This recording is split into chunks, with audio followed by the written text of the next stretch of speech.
오늘 주신 말씀은 시편 119편 161절에서 168절 말씀입니다.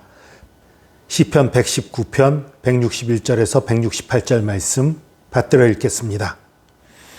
고관들이 거짓으로 나를 핍박하오나 나의 마음은 주의 말씀만 경외하나이다. 사람이 많은 탈취물을 얻은 것처럼 나는 주의 말씀을 즐거워하나이다. 나는 거짓을 미워하며 싫어하고 주의 율법을 사랑하나이다. 주의 의로운 규례들로 말미암아 내가 하루 7번씩 주를 찬양하나이다. 주의 법을 사랑하는 자에게는 큰 평안이 있으니 그들에게 장애물이 없으리이다. 여호와여, 내가 주의 구원을 바라며 주의 계명들을 행하였나이다. 내 영혼이 주의 증거들을 지켰사오며 내가 이를 지극히 사랑하나이다. 내가 주의 법도들과 증거들을 지켰사오니 나의 모든 행위가 주 앞에 있음이니이다. 아멘. 고관들이 거짓으로 나를 핍박하오나 나의 마음은 주의 말씀만 경외하나이다. 고관들이 거짓으로 나를 핍박해요. 누명을 뒤집어 씌운다는 거지요. 없는 말을 지어내서 나를 뒤집어 씌운다는 거지요. 왜 그랬을까요? 내가 바른 말하기 때문이에요. 고관들의 잘못을 지적하기 때문이에요. 하나님의 말씀을 선포하기 때문이에요. 하나님의 정의를 말하기 때문이에요. 여러분, 우리나라의 정교 분리란 말이 아주 크게 잘못되게 들어왔어요. 일제시대 때 일본이 우리나라를 자기들 마음대로 하기 위해서 정교 분리란 말을 아주 왜곡해서 전해서 그것을 잘못 알고 있는 사람이 너무너무 많아요. 정치와 종교가 분리돼야 된다라는 말은 정치가 종교에 개입해서는 안 된다라는 의미인 거예요, 사실은. 종교는 정치에 대해서 오히려 말해야 됩니다. 물론 이런 정책이 맞아, 저런 정책이 맞아, 그게 아니고 정치가 잘못되는 것에 대해서 잘못을 지적할 수 있어야 돼요. 하나님의 의와 공의를 얘기해야 됩니다. 하나님의 의와 공의를 얘기하다 보면 당연히 정치인들이 부패한 것이 있다거나 잘못된 길로 가는 것이 있다면 당연히 지적할 수 있어야지요. 그런 거예요. 잘못된 것들을 지적하니까 그들이 어떻게든지 넘어뜨리고 싶어 해서 거짓으로 핍박하는 그런 거예요. 하지만 고관들, 높은 사람들이 나를 핍박하려고 하는데도 나는 주의 말씀만 경외하나이다.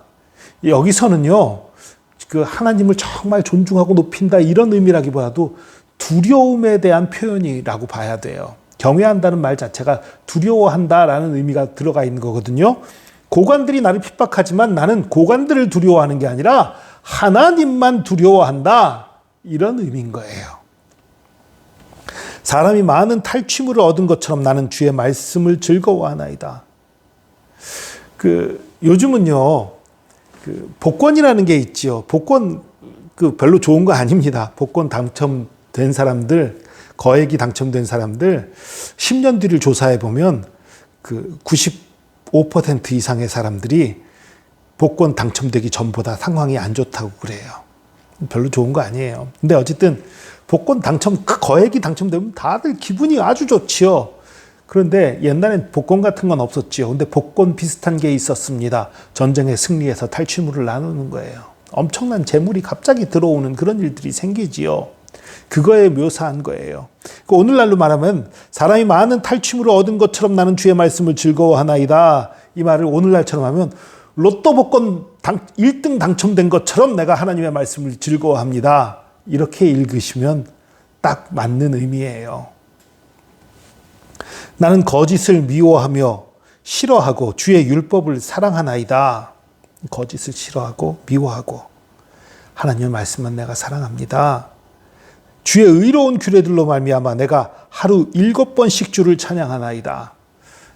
이건 7번 찬양한다는 의미가 아닙니다. 7번은 완전수예요.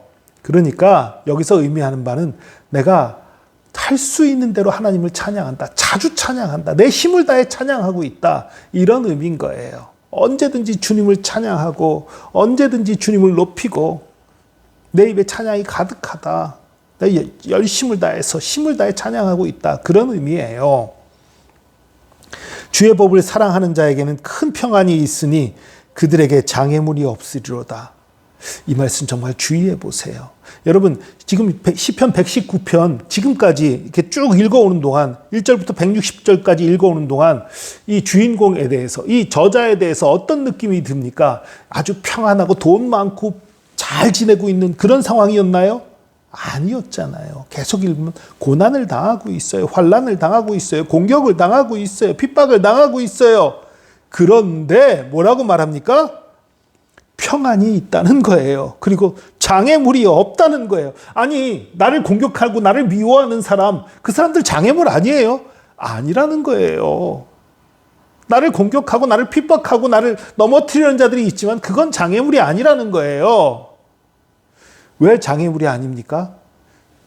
내 마음을 여전히 지킬 수 있거든요. 나를 공격하는 그들로 인해서 내가 오히려 하나님을 더 의지하고 있거든요. 오히려 하나님께 더 기도하고 있고 그 기도를 통해서 하나님을 더 만나고 더 사랑하게 되고 그래서 내 마음은 오히려 더 평안한 거예요. 여러분, 몸이 편하고 돈 많고 주변에 적 없고 이러면 평안한가요? 아니에요. 여러분, 그런 가운데서도 갈등하고 힘든 사람이 얼마나 많습니까? 여러분, 연예인들 도대체 왜 자살해요? 연예인뿐만 아니라 돈 많은 사람들, 사회적 지위가 높은 사람들 중에 자살하는 사람들이 얼마나 많습니까? 건강한데도, 돈 많은데도 자살을 해요. 마음의 평안이 없거든요. 살아가는 것들이 의미를 못 찾고 있거든요. 겉으로 보기엔 장애물이 없는데 마음속엔 장애물이 가득한 거예요. 이 시편의 저자는 반대인 거예요. 겉으로 보기에는 공격하는 자, 핍박하는 자, 넘어뜨리는 자, 온갖 장애물로 가득 차 있는 거예요. 그러나 그 마음속을 들여다보니까 하나님을 믿는 믿음 안에서 장애물이 없는 거예요. 평안을 누리는 거예요. 여호와여, 내가 주의 구원을 바라며 주의 계명들을 행하였나이다. 그 세상의 구원, 세상 사람들의 나를 공격하는 것, 나를 어떻게 하려는 것, 그거 다 소용없는 거예요. 세상의 사람들의 힘과 능력, 권력, 돈 이런 걸로 구원받는 것이 아니라 오직 하나님을 의지함으로 구원을 받는 그것을 바라보는 거예요.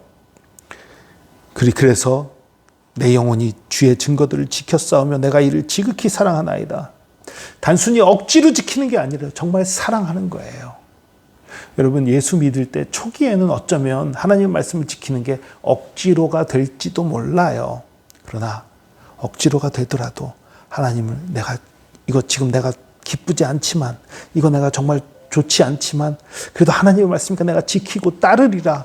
따르고 지키고 찬양하는 순간 하나님의 사랑이 내 속에 점점 들어오는 거예요.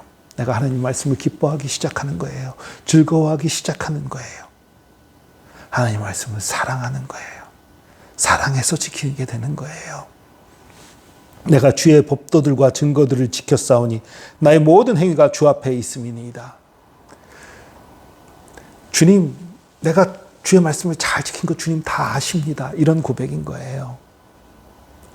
여러분, 삶의 행복은, 기쁨은, 평안은 돈, 권력, 명예, 몸의 안락함, 건강 이런 것에서 오는 것이 아닙니다. 예수 그리스도 안에 있는 거예요. 예수 그리스도 안에 있는 그 참 평안을 누리는, 말씀에 깊이 들어감으로 예수 그리스도 안에 있는 참 평안을 누리는 저와 여러분 되기를 축복합니다. 기도하겠습니다. 주님, 정말 수많은 고난과 환난, 핍박, 또 거짓 증언들을 만나는 가운데에도 하나님의 말씀을 붙잡음으로 평안을 누리고 있고 장애물이 없다고 고백하는 이 시편 기자의 고백을 봅니다. 주님, 우리도 이런 고백을 할 수 있기를 원합니다. 환경의 지배를 받고 환경의 영향을 받는 것이 아니라 주님 바라봄으로 우리의 마음이 평안하고 주님 바라봄으로 우리 마음이 기쁘고 즐겁고 행복하기를 원합니다. 주님 붙들어 주시옵소서. 우리가 주님의 구원을 바랍니다. 세상 사람들의 구원과 세상 사람들의 도움을 바라는 것이 아니라 주님의 구원과 주님의 도움을 바라보고 주님 앞에 나아갑니다. 주님 붙들어 주시옵소서. 주님 붙들어 주시옵소서. 우리를 승리케 하시고 주님의 평강으로 가득 채워 주시옵소서. 함께 하심 감사드립니다. 감사드리며 예수 그리스도의 이름으로 기도합니다. 아멘.